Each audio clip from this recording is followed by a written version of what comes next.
Sanctus, Sanctus, Sanctus Dominus Deus Sabaoth. Bapak, Ibu, dan saudara-saudariku yang terkasih dalam Tuhan kita Yesus Kristus, salam sejahtera untuk kita semua. Berkat Allah yang Maha Kuasa senantiasa menyertai kita. Marilah kita mendengarkan dan merenungkan bacaan-bacaan kitab suci hari Jumat tanggal 29 Mei tahun 2026. Dalam nama Bapa dan Putra dan Roh Kudus. Amin. Bacaan pertama dari surat pertama Rasul Petrus bab 4 ayat 7 sampai 13. Saudara-saudara terkasih, kesudahan segala sesuatu sudah dekat. Karena itu, kuasailah dirimu dan jadilah tenang, supaya kalian dapat berdoa. Tetapi yang terutama, ialah kasihilah sungguh-sungguh seorang akan yang lain, sebab kasih menutupi banyak sekali dosa. Hendaknya kamu saling memberi tumpangan tanpa bersungut-sungut. Layanilah seorang akan yang lain sesuai dengan karunia yang telah diperoleh tiap-tiap orang sebagai pengurus yang baik dari kasih karunia Allah. Jika seseorang berbicara, baiklah ia berbicara sebagai orang yang menyampaikan sabda Allah. Jika ada seseorang melayani, baiklah ia melakukannya dengan kekuatan yang dianugerahkan Allah, supaya Allah dimuliakan dalam segala sesuatu karena Yesus Kristus. Dialah yang memiliki kemuliaan dan kuasa sampai selama-lamanya. Amin. Saudara-saudara terkasih, janganlah kalian heran akan nyala api siksaan yang datang kepadamu sebagai ujian, seolah-olah ada sesuatu yang luar biasa yang terjadi atasmu. Sebaliknya, bersukacitalah sesuai dengan bagian yang kalian dapat dalam penderitaan Kristus. Dengan demikian, kalian juga boleh bergembira dan bersukacita pada waktu Ia menyatakan kemuliaannya. Demikianlah sabda Tuhan. Syukur kepada Allah.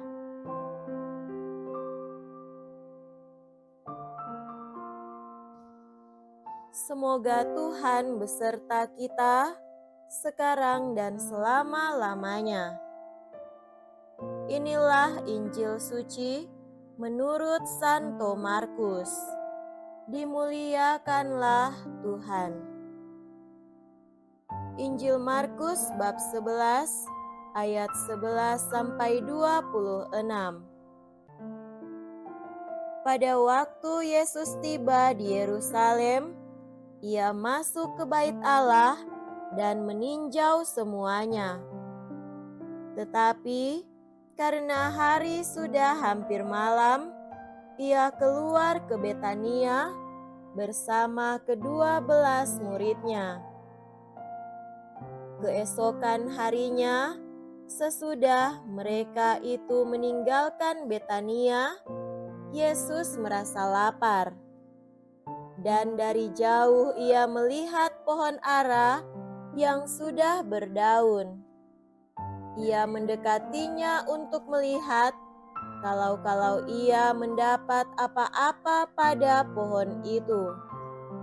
Tetapi waktu tiba di situ, ia tidak mendapat apa-apa selain daun-daun saja, sebab memang bukan musim buah ara. Maka Yesus berkata kepada pohon itu, "Jangan lagi seorang pun makan buahmu selama-lamanya." Ucapan itu terdengar pula oleh para murid. Maka Yesus dan murid-muridnya tiba di Yerusalem.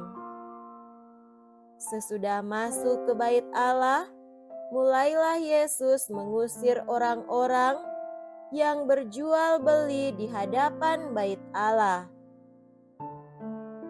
Meja-meja penukar uang dan bangku-bangku pedagang merpati dibalikannya, dan ia tidak mengizinkan orang membawa barang-barang melintasi halaman bait Allah. Lalu ia mengajar mereka, "Bukankah ada tertulis, rumahku akan disebut rumah doa bagi segala bangsa? Tetapi kalian ini telah menjadikannya sarang penyamun." Imam-imam kepala dan ahli-ahli Taurat mendengar tentang peristiwa itu. Maka mereka berusaha untuk membinasakan Yesus. Tetapi mereka takut kepadanya, sebab mereka melihat orang banyak takjub akan pengajarannya. Menjelang malam, mereka keluar lagi dari kota. Pagi-pagi, Yesus dan murid-muridnya lewat dan melihat bahwa pohon ara itu sudah kering sampai ke akar-akarnya. Maka teringatlah Petrus akan apa yang telah terjadi, lalu berkata kepada Yesus, "Rabi, lihatlah, pohon ara yang kau kutuk itu sudah kering." Yesus menjawab mereka, "Percayalah kepada Allah. Aku berkata kepadamu, sesungguhnya barang siapa berkata kepada gunung itu, 'Beranjaklah dan tercampakkanlah ke dalam laut,' maka hal itu akan terjadi, asal ia tidak bimbang hati, tetapi percaya bahwa apa yang dikatakannya itu akan terjadi. Karena itu, aku berkata kepadamu, apa saja yang kalian minta dan kalian doakan akan diberikan kepadamu, asal kalian percaya bahwa kalian akan menerimanya. Dan jika kalian berdiri untuk berdoa, ampunilah dahulu sekiranya ada barang sesuatu dalam hatimu terhadap seseorang, supaya juga di surga mengampuni kesalahan-kesalahanmu. Tetapi jika kalian tidak mengampuni, maka Bapamu yang di surga juga tidak akan mengampuni kesalahan-kesalahanmu." Demikianlah sabda Tuhan.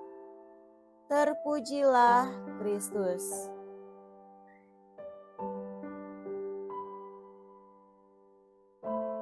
Saudara-saudariku yang terkasih dalam Tuhan kita Yesus Kristus, tema renungan kita pada hari ini adalah semoga hidup kita menjadi doa yang hidup. Perikop Injil hari ini terdiri dari 3 bagian. Bagian pertama berjudul Yesus mengutuk pohon ara, diselipi dengan Yesus menyucikan bait Allah, dan diakhiri dengan pohon ara yang sudah kering. Namun perikop ini tidak berbicara tentang kutukan dan realisasi kutukan itu. Sabda Tuhan selalu merupakan berkat dan bukan kutukan. Lalu apa yang disampaikan oleh Injil? Inti dari Injil hari ini adalah doa dan hubungannya dengan bait suci, serta perihal menghasilkan buah. Saudara terkasih, doa adalah persekutuan antara Allah dan manusia. Dorongan untuk berdoa itu sendiri adalah keinginan untuk bersekutu. Yesus yang baru saja memasuki Yerusalem hendak mempersembahkan diri sepenuhnya kepada Bapanya. Persembahan ini adalah doa yang sempurna, persekutuan yang sempurna. Namun, saat ia masuk bait Allah, yang seharusnya menjadi rumah doa dan persekutuan, dia menjumpai bahwa bait Allah telah menjadi sebuah pasar, tempat perpecahan antara yang kaya dengan yang miskin, pembeli dan penjual, imam-imam kepala, ahli-ahli Taurat, dan orang-orang biasa, pencuri, dan pendusta. Sekat-sekat di bait Allah, ekspresi dan praktek-praktek jahat dan korup membuat Yesus marah untuk menegaskan tujuan persembahannya, yaitu untuk membawa persekutuan. Bait suci sebagai rumah doa seharusnya harus menjadi pola dasar persekutuan. Akan tetapi, mengapa Yesus marah kepada pohon ara? Karena pohon itu tidak menghasilkan buah. Doa seharusnya bukanlah kata-kata kosong, kegiatan liturgi bukanlah liturgi kosong. Semua itu harus menghasilkan buah. Injil hari ini ditutup dengan buah dari doa, yaitu pengampunan. Pengampunan adalah buah sekaligus akar dari doa. Karena doa yang paling berkenan kepada Allah adalah doa dari seorang yang telah memohon pengampunan dan siap untuk mengampuni orang lain. Hanya dengan cara inilah kita dapat menjadi berkat bagi orang lain dan menjadi sumber persekutuan.